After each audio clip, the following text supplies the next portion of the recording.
اعوذ باللہ من الشیطان الرجیم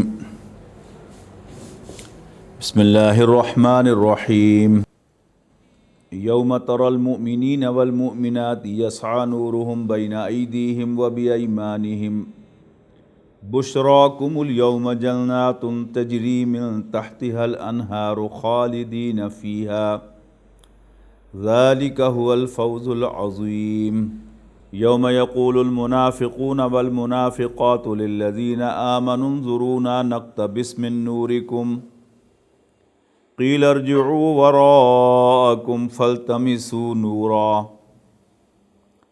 فضرب بینہم بسور لہ باب باطنہ فیہ الرحمۃ وظاہرہ من قبلہ العذاب ینادونہم الم نکن معکم قالوا بلى ولكنكم فتنتم أنفسكم وتربصتم وارتبتم وغرتكم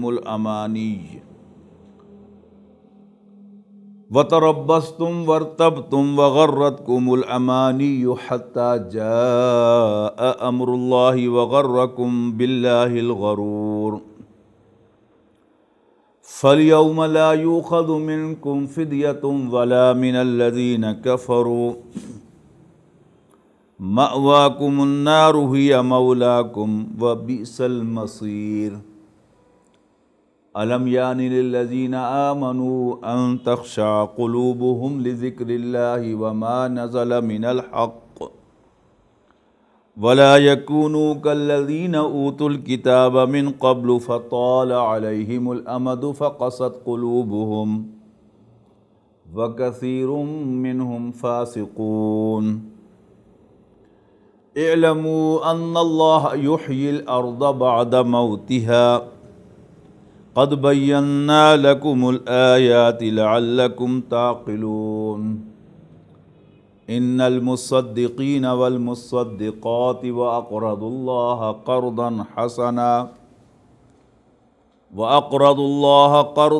حسنا یضاعف لهم ولهم اجر کریم والذین آمنوا باللہ ورسلہ اولئک هم الصدیقون والشہداء عند ربہم لهم اجرهم ونورهم والذین کفروا وکذبوا بآیاتنا اولئک اصحاب الجحیم۔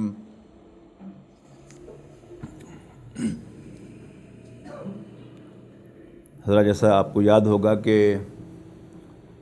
سورہ حدید میں دو باتوں کا حکم دیا گیا تھا۔ آیت نمبر 7 میں آمنوا باللہ ورسولہ وانفقوا مما جعلکم مستخلفین فیہ، مانو اللہ اور اس کے رسول کو، ایمان لاؤ اللہ اور اس کے رسول پر صلی اللہ علیہ وسلم، اور خرچ کرو اس میں سے کہ جس پر اللہ تعالیٰ نے تمہیں خلیفہ بنایا ہے، ذمہ دار بنایا ہے، جو کچھ بھی تمہاری کسٹڈی میں دیا ہے۔ اور پھر فرمایا کہ وہ لوگ جو ایمان لاتے اور خرچ کرتے ہیں ان کے لیے بہت بڑا اجر ہے۔ اس کے بعد دو آیات ہمارے سامنے آئیں ایمان کو موٹیویٹ کرنے کے لیے اور مسلمانوں کو ایمان کی ترغیب دینے کے لیے، یعنی مسلمان وہ لوگ کہ جو پہلے سے نبی اکرم صلی اللہ علیہ وسلم پر ایمان رکھتے ہیں اور آپ کی زبانی آپ پر اعتماد کرتے ہوئے اللہ تعالیٰ کو بھی، آخرت کو بھی اور دین کے تمام لوازمات کو مانتے ہیں، ان سے کہا گیا وَمَا لَكُمْ لَا تُؤْمِنُونَ بِاللَّهِ، تمہیں کیا ہے کہ تم اللہ پر ایمان نہیں رکھتے، یعنی اللہ تعالیٰ پر اعتقاد نہیں رکھتے، اللہ تعالیٰ پر یقین نہیں رکھتے۔ وَالرَّسُولُ يَدْعُوكُمْ لِتُؤْمِنُوا بِرَبِّكُمْ، حالانکہ اللہ کے رسول صلی اللہ علیہ وسلم تمہیں پکار رہے ہیں، بلا رہے ہیں کہ اپنے رب پر ایمان لے آؤ۔ اس کے بعد فرمایا کہ ایمان کو اپنے دل میں جمانے کا ذریعہ کیا ہے، اور اللہ تعالیٰ نے دلوں میں ایمان پیدا کرنے کے لیے کیا اتارا ہے۔ هو الذی ينزل علی عبدہ آیات بینات لیخرجکم من الظلمات الی النور، اللہ ہی تو ہے کہ جس نے اپنے بندے حضرت محمد صلی اللہ علیہ وسلم پر اپنی واضح آیات نازل فرمائیں، یا جو اپنی واضح آیات نازل فرما رہا ہے لِتُخْرِجَكُم مِّنَ الظُّلُمَاتِ إِلَى النُّورِ، تاکہ تمہیں کفر اور الحاد کے اندھیروں میں سے نکال کر ایمان کی روشنی میں لے آئے۔ وَإِنَّ اللَّهَ بِكُمْ لَرَءُوفٌ رَحِيمٌ، اور یقیناً اللہ تعالیٰ تو تمہارے ساتھ بڑا مہربان اور بہت رحم فرمانے والا ہے۔ اس کے بعد پھر انفاق کے لیے ابھارا گیا اسی انداز سے، وَمَا لَكُمْ أَلَّا تُنْفِقُوا فِي سَبِيلِ اللَّهِ، اور تمہیں کیا ہے کہ تم اللہ کے راستے میں خرچ نہیں کرتے۔ وَلِلَّهِ مِيرَاثُ السَّمَاوَاتِ وَالْأَرْضِ، اگرچہ زمین و آسمان کی میراث اللہ ہی کی ہے، اللہ تمہارا محتاج ہرگز نہیں ہے، لیکن بہرحال اس نے تمہارا امتحان لینے کے لیے سب کچھ تمہاری کسٹڈی میں دیا ہے، اور پھر تمہیں جانچنے ہی کے لیے تم سے وہ تقاضا کر رہا ہے۔ وَلِلَّهِ مِيرَاثُ السَّمَاوَاتِ وَالْأَرْضِ وَلَا يَسْتَوِي مِنْكُمْ لَا يَسْتَوِي مِنْكُمْ مَنْ أَنْفَقَ مِنْ قَبْلِ الْفَتْحِ وَقَاتَلَ، تم میں سے برابر نہیں ہے کہ جو فتح سے پہلے، یعنی صلح حدیبیہ یا فتح مکہ سے پہلے جو خرچ کرتے ہیں اور اللہ کے راستے میں جنگ کرتے ہیں، وہ اپنے مقام و مرتبے کے اعتبار سے اللہ کی نظر میں بہت اونچے مرتبے والے ہیں۔ اولئک اعظم درجۃ، یہ بہت اونچے مرتبے والے ہیں من الذین انفقوا من بعد وقاتلوا، ان لوگوں کے مقابلے میں کہ جو یہ دونوں ہی کام کریں، خرچ بھی کریں اللہ کے راستے میں اور اللہ کے راستے میں جنگ بھی کریں، لیکن فتح کے بعد۔ یعنی اللہ تعالیٰ کے ہاں صرف کوانٹٹی نہیں دیکھی جاتی، مقدار نہیں دیکھی جاتی، نوعیت بھی دیکھی جاتی ہے، کیفیت بھی دیکھی جاتی ہے، کوالٹی بھی جانچی جاتی ہے۔ تو اگرچہ مقدار اور کوانٹٹی کے اعتبار سے دو افراد بالکل ایک جیسے کیوں نہ ہوں، لیکن اللہ تعالیٰ کی نظر میں ان کی کوالٹی کو جانچا جاتا ہے تو زمین و آسمان کا فرق واقع ہوتا ہے۔ جیسے آپ نے فرمایا کہ بدا الاسلام غریباً فسیعود کما بدا فطوبی للغرباء، کہ اسلام کی ابتدا ہوئی حالت اجنبیت میں، جب اسے کوئی جانتا نہیں تھا، اس کی کوئی عزت نہیں تھی، اور عنقریب یہ پھر اسی حال کو لوٹ جائے گا کہ اب یہ غریب ہوگا، اجنبی ہوگا۔ اور آج وہی کیفیت ہے کہ کلمہ پڑھنا جو ہے وہ بھی آج دنیا میں تیکھی نظر سے دیکھا جاتا ہے، اور دین پر عمل کرنا تو بہرحال اسلامی معاشروں کے اندر بھی کوئی پسندیدہ کام نہیں ہے۔ بڑا عجیب سا لگتا ہے کہ لو یہ دین پر عمل کرتا ہے، زندگی تو رواج کے مطابق بسر کرنی چاہیے، کاروبار تو منڈی کے قاعدوں کے مطابق کرنا چاہیے۔ ہے دماغ خراب اس کا؟ یہ کاروبار کرنے سے پہلے سوچتا ہے کہ یہ کاروبار جائز ہے کہ جائز نہیں ہے، اللہ اس کا رسول اس کی اجازت دیتے ہیں کہ نہیں دیتے، یہ بھی کوئی کرنے کا کام ہے۔ تو یہ کیا ہے؟ یہ غربت ہے۔ عربی زبان میں غریب کہتے ہیں اجنبی کو، فطوبی للغرباء، تو مبارکباد ہے ان کے لیے کہ جو اسلام کے ساتھ اپنے آپ کو اٹیچ کر کے اجنبی ہو جائیں، وہ یہ طعنہ سن لیں کہ یہ عجیب ہے، اجنبی ہے، لیکن اللہ کو اور اسلام کو پیٹھ نہ دکھائیں، اسے اون کریں، تو ان کو رسول اللہ صلی اللہ علیہ وسلم مبارکباد دیتے ہیں۔ اور اس کے بعد فرمایا کہ کون ہے جو اللہ کو قرض حسنہ دے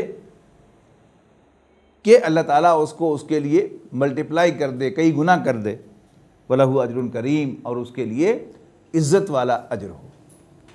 اس کے بعد فرمایا یوم تری المؤمنین والمؤمنات، یعنی وہ لوگ کہ جو ایمان لاتے اور اللہ کے راستے میں خرچ کرتے ہیں، وہ قیامت کے دن کیسے ہوں گے ان کا نقشہ بتایا۔ اور وہ لوگ کہ جو ایمان تو لے آتے ہیں لیکن ایمان کے تقاضوں کو پورا نہیں کرتے، اپنی جان اور مال کا انفاق نہیں کرتے، اور ان کے لیے ایک ٹائٹل، ایک عنوان قائم کر دیا گیا کہ وہ منافق ہیں۔ نفق کہتے ہیں سرنگ کو، جس کی دو اوپننگز ہوتی ہیں. نافقہ کہتے ہیں گو کے بل کو جس کی دو اوپننگز ہوتی ہیں کہ ایک طرف سے کتے داخل ہوں تو وہ دوسری طرف سے نکل کر بھاگ جائے. نفاق کیا ہے؟ انسان کا دوگلاپن، کہ انسان جو ہے وہ ایمان کے فوائد بھی حاصل کرنا چاہے لیکن ایمان کے لیے کچھ چھوڑنا بھی نہ چاہے. حالانکہ جہاں انسان کچھ گین کرتا ہے، گین کرنے کے لیے اسے کچھ نہ کچھ چھوڑنا بھی پڑتا ہے، قربانی بھی دینی پڑتی ہے. اس کا یہ تو جی چاہے کہ مجھے اس ایمان کے سارے فائدے مل جائیں لیکن ایمان کے لیے کوئی قربانی دینے کو تیار نہ ہو تو وہ کیا ہے؟ وہ دوگلا انسان ہے. تو فرمایا یوم تری المؤمنین والمؤمنات، جس دن اے نبی تم دیکھو گے صلی اللہ علیہ وسلم مومن مردوں اور مومن عورتوں کو کس حال میں؟ یسعی نورہم بین ایدیہم و بایمانہم، کہ ان کا نور، ان کی روشنی ان کے آگے اور ان کے داہنے ہاتھ ان کے ساتھ ساتھ دوڑ رہی ہوگی. یعنی کوئی ایسا مرحلہ ہے جسے عام طور پر ہم پل صراط کے نام سے پہچانتے ہیں.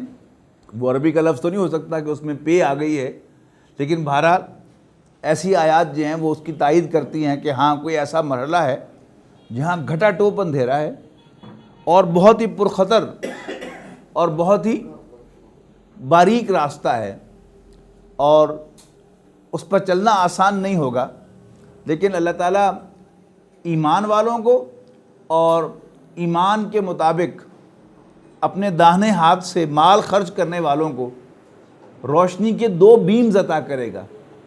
یعنی سامنے روشنی ایمان کی ہوگی اور جو دائیں طرف سے روشنی کی بیم ہوگی وہ انفاق کی ہوگی، کہ داہنا ہاتھ جو ہے یہ خرچ کرنے کے لیے عربی زبان کا محاورہ ہے. جیسے حدیث میں آتا ہے نا کہ وہ شخص کہ جو داہنے ہاتھ سے دے تو بائیں ہاتھ تو خبر نہ ہو، تو اس کی تعریف کی گئی ہے. تو داہنا ہاتھ جو ہے یہ استعارہ ہے خرچ کرنے کے لیے. تو دائیں ہاتھ سے جو بیم ہوگی، جو روشنی کی وہ کرن ہوگی، وہ انفاق کی ہوگی، اور جو سامنے ہوگی وہ ایمان کی ہوگی. ایمان والوں کو یہ دونوں بیم میسر ہوں گے، لہذا وہ اس پرخطر راستے سے خطر راستے پر بھی اپنا راستہ جو ہے وہ پائیں گے اور اس پر قدم رکھتے ہوئے جنت میں پہنچ جائیں گے. یوم تری المؤمنین والمؤمنات، جس دن اے نبی تم دیکھو گے مومن مردوں اور مومن عورتوں کو کس حال میں؟ یسعی نورہم بین ایدیہم و بایمانہم، کہ ان کی روشنی ان کے سامنے اور ان کے داہنے ہاتھ ان کے ساتھ دوڑ رہی ہوگی. بشراکم الیوم جنات، ان سے کہا جائے گا آج تمہارے لیے خوشخبری ہے باغات کی. کون سے باغات؟ تجری من تحتہا الانہار، جن کے نیچے نہریں بہتی ہوں گی. خالدین فیہا، ہمیشہ ہمیش ان میں رہنے کے لیے. اس دنیا میں ہم سب، خواہ وہ ملازمت پیشہ شخص ہو، خواہ وہ کاروباری آدمی ہو، خواہ وہ ذمہ دار ہو، انڈسٹریلسٹ ہو یا پروفیشنل ہو، وہ اس زندگی میں اپنے جو ٹارگٹس اپنے سامنے رکھتا ہے ان میں اہم ترین اور سب سے کامن ٹارگٹ جو ہے وہ کیا ہوتا ہے؟ ایک گھر بنانا. اس گھر کی ضرورت کیوں ہوتی ہے انسان کو؟ کہ اگر وہ کرائے کے مکان میں رہتا ہے تو ہمیشہ اسے ایک دھڑکا لگا رہتا ہے، جب بھی کوئی دروازہ نوک کرتا ہے یا کال بیل بجاتا ہے تو اس کے ذہن میں خیال ضرور آتا ہے کہ کہیں مالک مکان ہی نہ آیا ہو یہ کہنے کے لیے کہ گھر خالی کر دو. اور اگر اسے امپلائر کی طرف سے مکان ملا ہوا ہے تو اسے معلوم ہے کہ جو ہی میری ملازمت ختم ہوگی، میں ریٹائر ہوں گا، تو مجھے یہ گھر بھی خالی کرنا پڑے گا. یا انسان گھر بنانا چاہتا ہے، کس کے لیے؟ ذرا کہیں گرو نانک پورے میں یا پکی ماڑی میں مکان تھا اپنا ہی، لیکن جی چاہتا ہے کہ اب کھلے علاقے میں آ جائے. وہ کھلے علاقے کی تعریف کیا ہے؟ یعنی گھر ہو کہ جس میں گیٹ لگا ہوا ہو، گیٹ کے بعد کچھ خالی جگہ ہو، فرنٹ یارڈ ہو، پھر ویرانڈا ہو اور اس کے پیچھے رہنے کے کمرے ہوں. پھر اور چار پیسے آ جائیں گے تو وہ ذرا اور کھلے علاقے میں ذرا نہر کے قریب جانے کی کوشش کرے گا. اور ذرا بڑا گھر لے گا، اس بڑے گھر میں کیا اضافہ ہوگا کہ اس میں آگے بھی ایک باغیچہ ہوگا، پیچھے بھی ہوگا، اور پیسے آ جائیں گے تو اور کھلا لے گا جس میں دائیں بھی باغیچہ ہو اور بائیں بھی باغیچہ ہو، ان باغیچوں کے اندر گھرا ہوا جو ہے وہ اس کا رہنے کا گھر ہو، اور پھر اور اس کے وسائل اجازت دیں گے تو لوکیشن میں یا وہ نہر کے کنارے جائے گا یا دریا کے کنارے جائے گا یا سی سائڈ پہ جائے گا۔ کراچی میں سی ویو اپارٹمنٹس ہیں وہ سب کے سب فلیٹس، لیکن وہ ٹاؤن پلانر نے ان کو ایسا ڈیزائن کیا ہوا ہے کہ ہر گھر میں سے سمندر نظر آتا ہے، یعنی ایک بلاک یہاں ہے، ایک یہاں، ایک یہاں، ایک یہاں، ایک یہاں، اس طرح سے ڈیزائن کیا ہوا ہے کہ سمندر جو ہے وہ سب سے زیادہ نظر ہو۔ بڑے مہنگے فلیٹ ہیں، سی ویو اپارٹمنٹس۔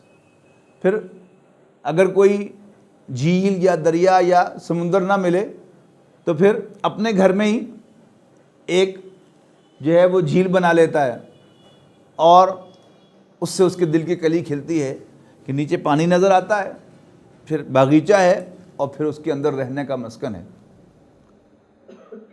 اب عام طور پر انسان اس قابل ہوتا ہے کہیں 50s کے بعد جا کر، لیکن ادھر وہ گھر بناتا ہے، ادھر حضرت اسرائیل علیہ السلام اللہ تعالیٰ کے اشارے کے منتظر کھڑے ہوتے ہیں کہ کب اللہ تعالیٰ کی طرف سے اشارہ ہو اور میں اس کی روح جا کر قبض کر لوں۔ رہنا تو پھر نصیب نہ ہوا۔ اللہ تعالیٰ جس گھر کی طرف بلاتا ہے، اور پورا قرآن مجید اصل میں اسی گھر کی طرف بلاتا ہے کہ تم اللہ کے بندے بن جاؤ، اللہ کے لیے کام کرو، وفادار ہو جاؤ، اس کے لیے محنت کرو، اس کے کام میں لگ جاؤ، اللہ تعالیٰ تمہیں گھر دے گا۔ کیسا گھر ہوگا؟ باغیچوں میں گھرا ہوا اور نیچے نہریں بھی بہتی ہوں گی، اور مزید تفصیل بہت سے مقامات پر آئی کہ وہاں انجوائمنٹ کا ہر سامان ہوگا جس کا تم تصور بھی نہیں کر سکتے، وہ بھی ہوگا، اور جس کا تمہیں خیال اس دنیا میں آتا ہے کہ گھر میں یہ ہونا چاہیے، یہ ہونا چاہیے، یہ ہونا چاہیے، یہ ہونا چاہیے، وہ سب کچھ موجود ہوگا۔ وَلَكُمْ فِيهَا مَا تَشْتَهِي أَنفُسُكُمْ، ان باغات میں، ان گھروں میں تمہارے لیے ہوگا وہ سب کچھ جو تم چاہو گے۔ وَلَكُمْ فِيهَا مَا تَدَّعُونَ، مزید برآں جو کچھ بھی مانگ لو گے وہ حاضر کر دیا جائے گا۔ تو یہ اس گھر کی تعریف ہے۔ تو فرمایا کہ یوم تری المؤمنین والمؤمنات یسعی نورہم بین ایدیہم وبایمانہم بشراکم اليوم جنات تجری من تحتہا الانہار، آج تمہارے لیے خوشخبری ہے ایسے باغات کی جن کے نیچے نہریں بہتی ہوں گی، خالدین فیہا، ہمیشہ ہمیشہ ان میں رہنے کے لیے۔ یہ جو ایکسپریشن ہے خالدین فیہا، یعنی قرآن مجید میں بار بار آیا ہے، اور اتنا کامن ہے کہ آپ کو یہ یسرنا القرآن میں اور نورانی قاعدے میں بھی مل جائے گا۔ یعنی نورانی قاعدے میں یا یسرنا القرآن میں وہ حصے، وہ الفاظ قرآن مجید کے جو بار بار آتے ہیں وہ اس کے اندر درج ہوتے ہیں، تو وہاں بھی آپ کو مل جائے گا ہم فیہا خالدون، خالدین فیہا، وہ اس میں ہمیشہ ہمیشہ رہیں گے۔ یہ اللہ تعالیٰ کی طرف سے ایک ری ایشورنس ہے، ایک یقین دہانی ہے کہ کبھی تمہیں اس گھر سے نکالا نہیں جائے گا۔ ذالک ھو الفوز العظیم، یہ ہے سب سے بڑی کامیابی۔ یعنی کامیابی کے مختلف معیارات ہیں نا دنیا میں، کوئی شخص کسی ایک چیز کو کامیابی سمجھتا ہے، کوئی دوسرے کو کامیابی سمجھتا ہے۔ کچھ لوگ جو ہیں وہ چودر کو کامیابی سمجھتے ہیں کہ چودر مل جائے تو وہ سمجھتے ہیں کہ ہم کامیاب ہو گئے۔ کسی کو پیسے سے زیادہ دلچسپی ہوتی ہے کہ چودر ہو یا نہ ہو، لیکن پیسہ جو ہے وہ ہو تو اس سے ان کے دل کی کلی کھلتی ہے۔ کوئی کسی اور چیز کا ہے، لیکن سب سے بڑی کامیابی جس کو اللہ تعالیٰ بھی سب سے بڑی کامیابی کہہ رہا ہے وہ کیا ہے؟ انسان کا جنت میں داخلہ ہو جانا۔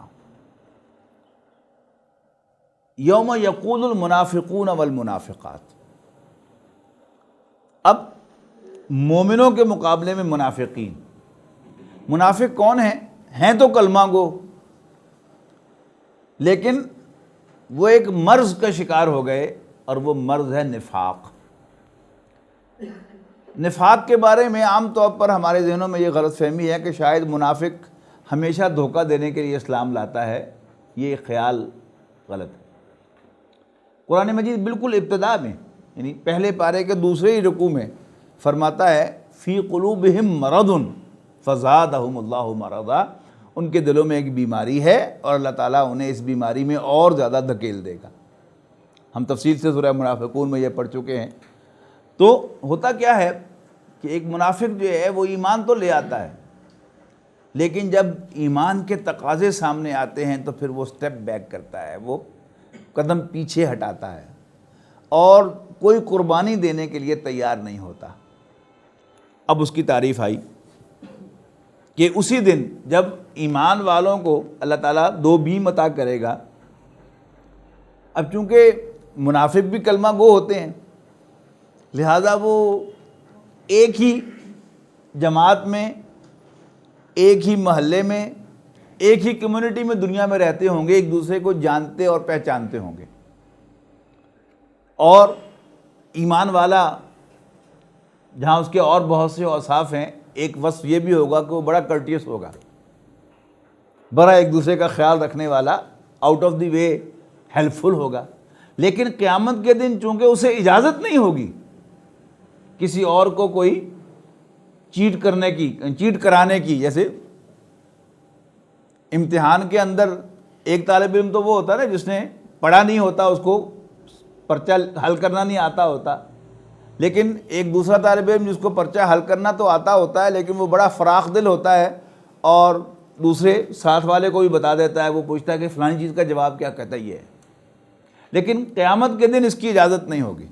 اب اس کا نقشہ دیکھیے کیسے کھینچا گیا کہ یوم یقول المنافقون والمنافقات للذین آمنوا انظرونا، جس دن یعنی اس دن منافق مرد اور منافق عورتیں مومنوں کو پکاریں گے، یعنی ایمان والے مردوں اور عورتوں کو پکاریں گے اور کہیں گے انظرونا، ہمارا بھی انتظار کر لو، ہمارا بھی کچھ خیال کر لو، نقتبس من نورکم، تاکہ ہم بھی، قبس کہتے ہیں چنگاری کو یا شعاع کو، کہ ہم بھی تمہارے نور میں سے، تمہاری روشنی میں سے کوئی شعاع جو ہے وہ حاصل کر لیں، کوئی چنگاری حاصل کر لیں۔ اس کا یوں تصور کیجئے نا کہ کوئی اندھیری رات ہو اور اس میں کوئی شخص جو ہے وہ ہاتھ میں ٹارچ لیے ہوئے جا رہا ہو، یا اس کے پاس موبائل ہو لائٹ والا اور وہ اس میں اپنا راستہ دیکھتا ہوا جا رہا ہو، اور باقی اس کے ساتھی جو ہیں وہ کہیں یار بیٹے بے دی دو، کچھ تھوڑا سا رخ یوں بھی کر دو تاکہ ہمیں بھی راستہ دکھائی دے اپنا۔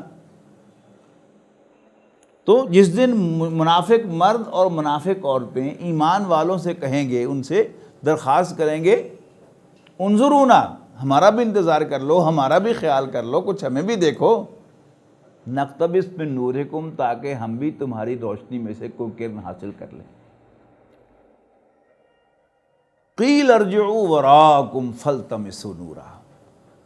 اب میں نے کہا نا کہ ایمان والا تو بہرحال کرٹیس ہوتا ہے، اب ایمان والوں سے یہ بعید ہے کہ وہ انہیں ٹکا سا جواب دیں، اگرچہ انہیں اجازت نہیں ہے اور نہ ہی ان کے پاس اختیار ہوگا کہ وہ ہاتھ میں ٹارچ پکڑی ہوئی ہے تو وہ یوں کر دیں، نہیں، اللہ تعالیٰ کی طرف سے وہ بیم جو ہے مل رہا ہوگا، لہذا بالکل پیسو وائس میں کہا جائے گا، کوئی آواز آئے گی، ارجعوا وراءکم، لوٹ جاؤ اپنے پیچھے کی طرف، فالتمسوا نورا، اور روشنی کا التماس کر کے آؤ، روشنی حاصل کر کے آؤ۔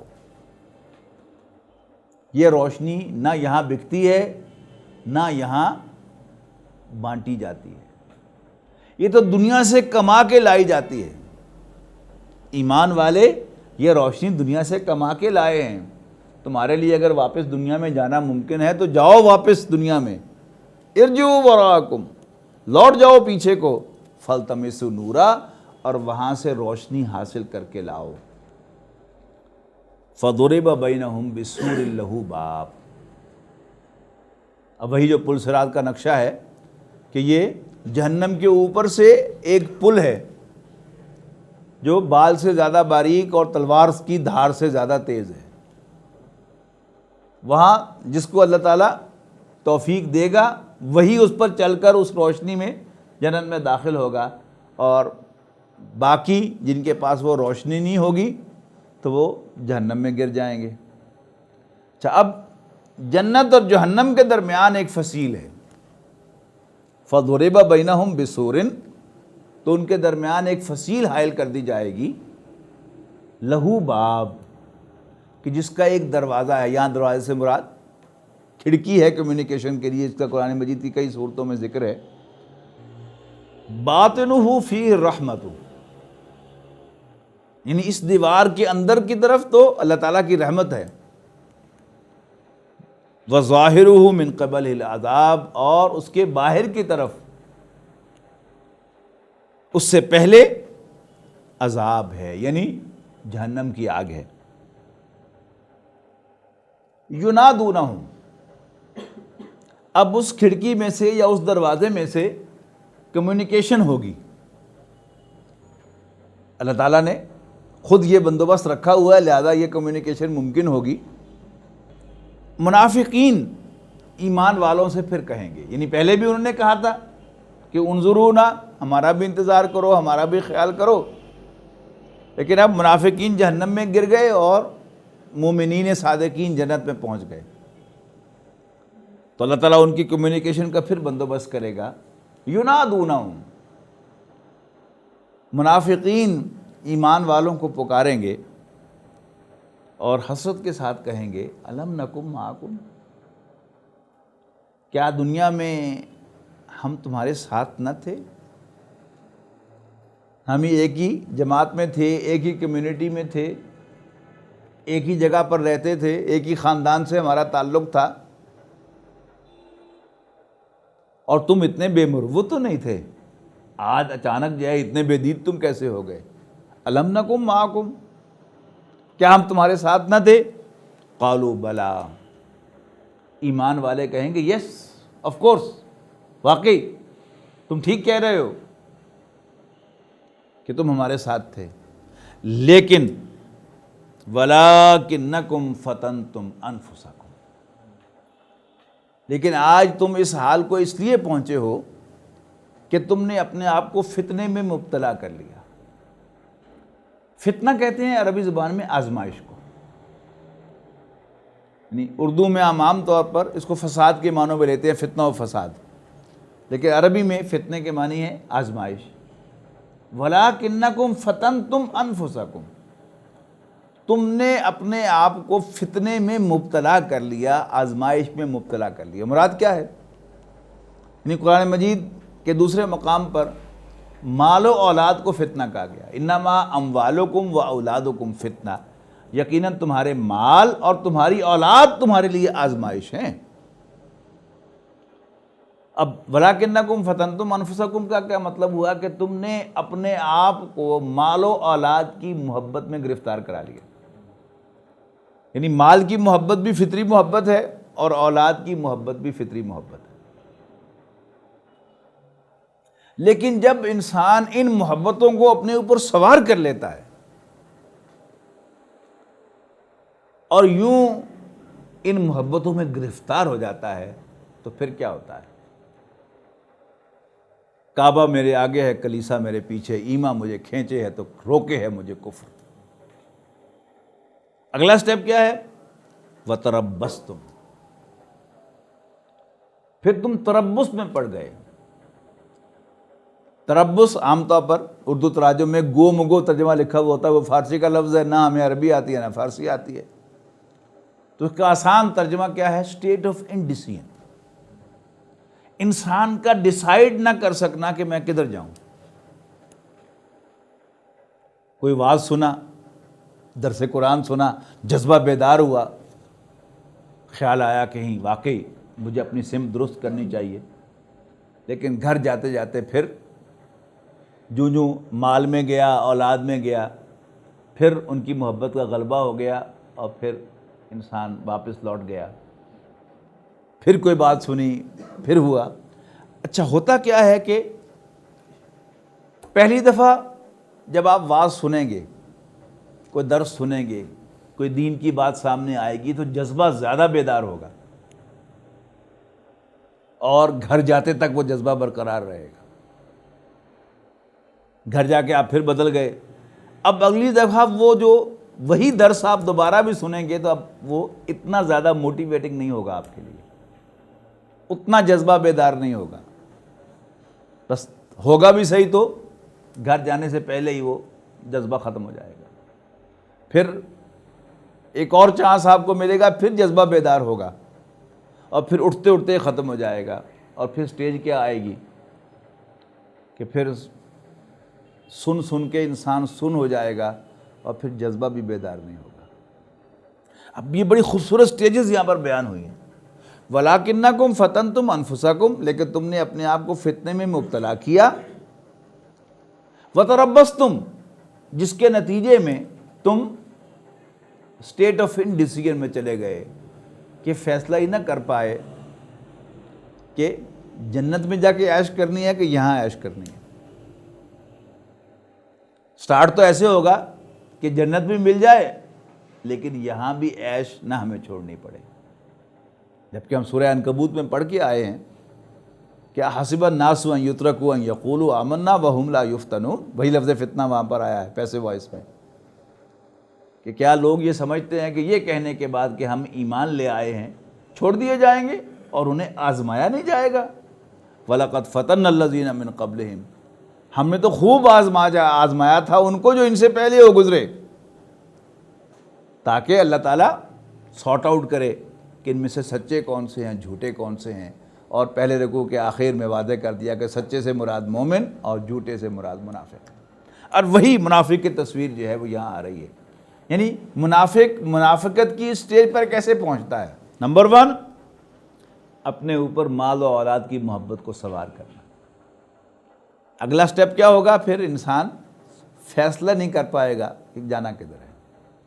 پھر تیسری سٹیج پہ کیا ہوگا, وَارْتَبْتُمْ, پھر تم شک میں پڑ گئے. پھر انسان کے دل میں شکوک و شبہات پیدا ہونا شروع ہو جائیں گے کہ پتہ نہیں آخرت آنی بھی ہے کہ نہیں. معلوم ہوتا ہے ایویں کہانیاں بنائی ہیں مولویوں نے.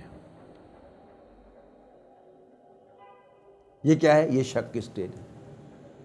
اور اس کے بعد پھر جب کوئی بات ہوتی ہے تو اس کے بعد ایک جواب بھی ہوتا ہے, خار ہیں, بدکار ہیں, ڈوبے ہوئے ذلت میں ہیں, جو کچھ بھی ہیں تیرے محبوب کی امت سے ہیں. بریلوی ہوگا تو یہ جواب ہوگا, اور اہل حدیث ہوگا تو اس کے پاس اللہ کی رحمت کا سہارا ہوگا کہ کوئی یہ پوچھے کہ واعظ کا کیا بگڑتا ہے, جو بے عمل پہ بھی رحمت وہ بے نیاز کرے. یعنی یہ فیصلہ ہو گیا کہ میں نے رہنا دنیا داری ہے, لیکن ایک وشفل تھنکنگ, جھوٹی تمنا, صرف تمنا میں کیا زور لگتا ہے. آپ بڑی سے بڑی تمنا کر لیں کہ جنت بھی ملے گی, کوئی نہ کوئی تسمہ انسان ایسا لگا لے گا کہ اللہ کے رسول صلی اللہ علیہ وسلم تو اللہ کے بڑے چہیتے اور پیارے ہیں, وہ تو کھڑے ہو جائیں گے وہاں پر کہ میں نے کسی امت کو جہنم میں جانے نہیں دینا. اور ایسی ایسی عجیب باتیں. کراچی میں ایک دوست کے ساتھ میں سوار ہوا گاڑی میں, تو اگنیشن آن کیا تو ساتھ ہی ٹیپ آن ہو گئی اور نعت لگی ہوئی تھی کہ کملی میں چھپا لیں گے.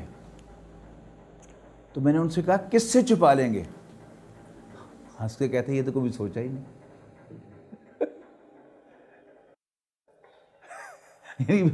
ہے کیا, یعنی کملی میں چھپا کر نبی اکرم صلی اللہ علیہ وسلم چپکے سے جنت میں لے جائیں گے اللہ سے چھپا کر. انا للہ و انا الیہ راجعون. کتنی بڑی گستاخی ہے اللہ تعالیٰ کی شان میں کہ اللہ تعالیٰ سے کوئی چیز چھپ بھی سکتی ہے. حالانکہ ہمارا ایمان تو یہ اجازت نہیں دیتا کہ ہم اللہ تعالیٰ کے بارے میں یہ تصور قائم کریں. لیکن اصل میں کیا ہے کہ چونکہ یہ فیصلہ کر لیا ہے کہ ہم نے رہنا دنیا داری ہے, اور اب صرف اس جو ایک خلش جو ہے ایمان کی اس کو مطمئن کرنے کے لیے کوئی نہ کوئی راستہ ڈھونڈ رکھا ہے. تو یہ کیا ہے, امانی کہتے ہیں, امنیتن کہتے ہیں جھوٹی تمنا کو, وشفل تھنکنگ, اور اسی کی جمع امانی.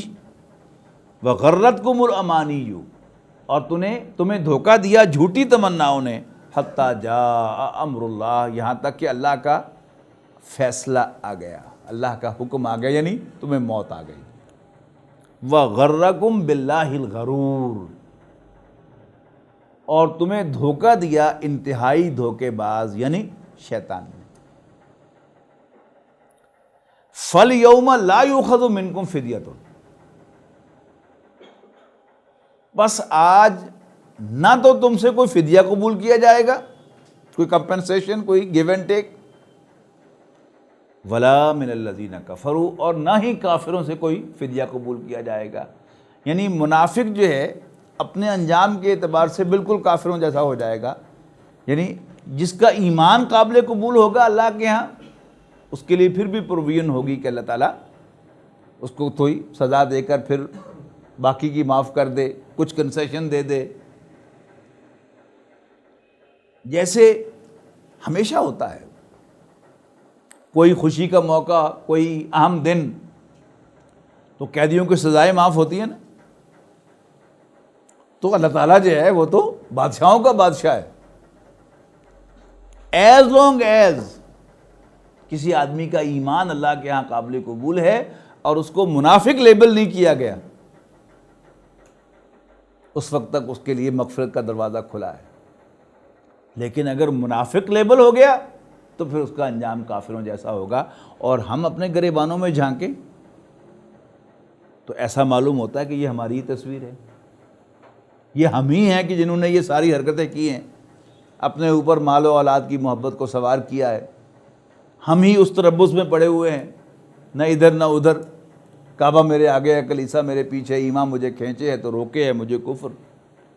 اور ہم ہی آخرت کے بارے میں، قرآن مجید کے بارے میں، رسول اللہ صلی اللہ علیہ وسلم کے رسول ہونے کے بارے میں بیک آف دا مائنڈ میں کچھ شکوک و شبہات اٹھائے ہوئے ہیں،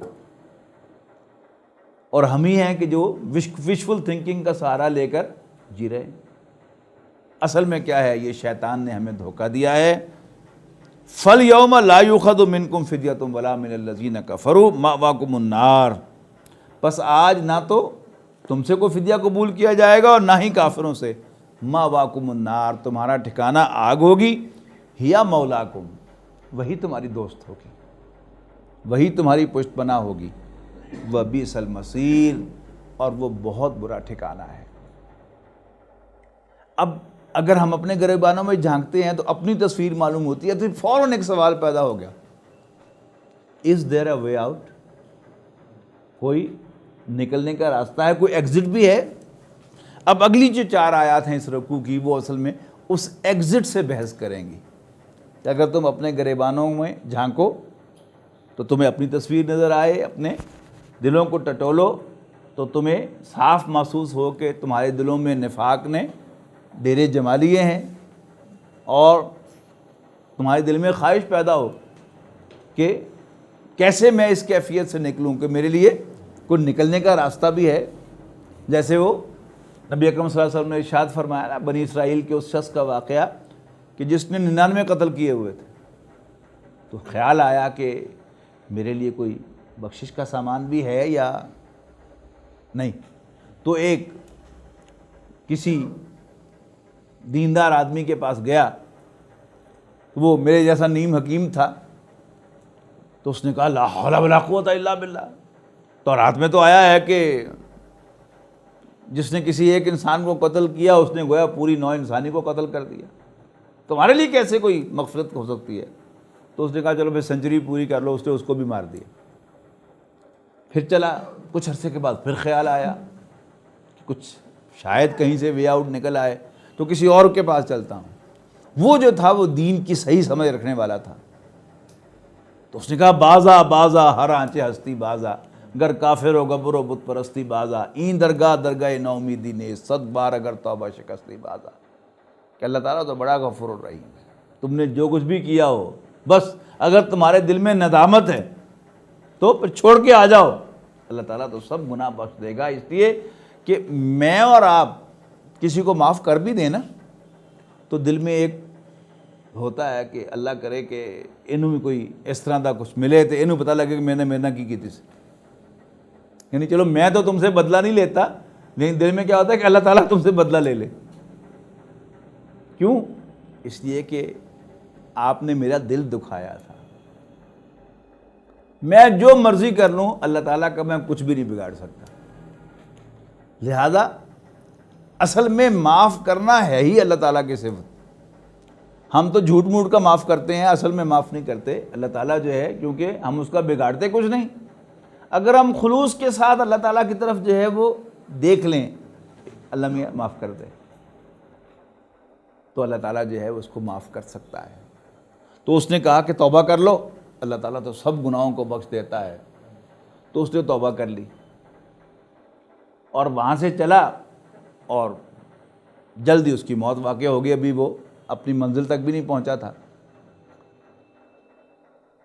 تو دونوں قسم کے فرشتے جو تھے وہ اس کی روح قبض کرنے کے لیے آ گئے. وہ فرشتے کہ جو مومنوں کی روح قبض کرتے ہیں پیار کے ساتھ، اور وہ بھی کہ جو کافروں کی اور باغیوں کی روح قبض کرتے ہیں جھٹکے کے ساتھ، تکلیف دے کر. ان کا آپس میں جھگڑا ہوا کہ ہمارا آدمی ہے، کوئی ہمارا آدمی ہے. تو رسول اللہ صلی اللہ علیہ وسلم فرماتے ہیں کہ اللہ تعالیٰ کی طرف رجوع کیا گیا فیصلے کے لیے. تو اللہ تعالیٰ نے کہا چلو فاصلہ ناپ لو، اگر وہ منزل سے قریب ہے تو پھر سمجھو کہ وہ بخشا گیا ہے، اور اگر وہ بس ابھی منزل سے دور ہے، تھوڑا ہی فاصلہ طے کیا، تو سمجھو کہ ابھی وہ پاک نہیں ہوا. اس نے فاصلہ تھوڑا طے کیا تھا تو نبی اکرم صلی اللہ علیہ وسلم فرماتے ہیں کہ اللہ تعالیٰ نے اس زمین کو سٹریچ کر دیا اور وہ فاصلہ بڑھا دیا تاکہ وہ نیک کاؤنٹ ہو جائے، اس لیے کہ اللہ تعالیٰ اس کے گناہوں کو بخش چکا تھا. تو اللہ تعالیٰ تو بڑا غفور الرحیم ہے. تو ہمارے دل میں اگر ہمیں محسوس ہو کہ ہمارے دل میں نفاق پیدا ہو گیا ہے، یہ بیماری آ گئی ہے، تو پھر وے آؤٹ کیا ہے وہ اگلی آیات کے اندر بیان ہو گیا. انشاءاللہ آئندہ نشست میں ہم اس وے آؤٹ کو پڑھیں گے کہ اللہ تعالیٰ اس کا وے آؤٹ کیا بتاتا ہے. آج اسی پر اکتفا کرتے ہیں. آخر دعوانا ان الحمدللہ رب العالمین.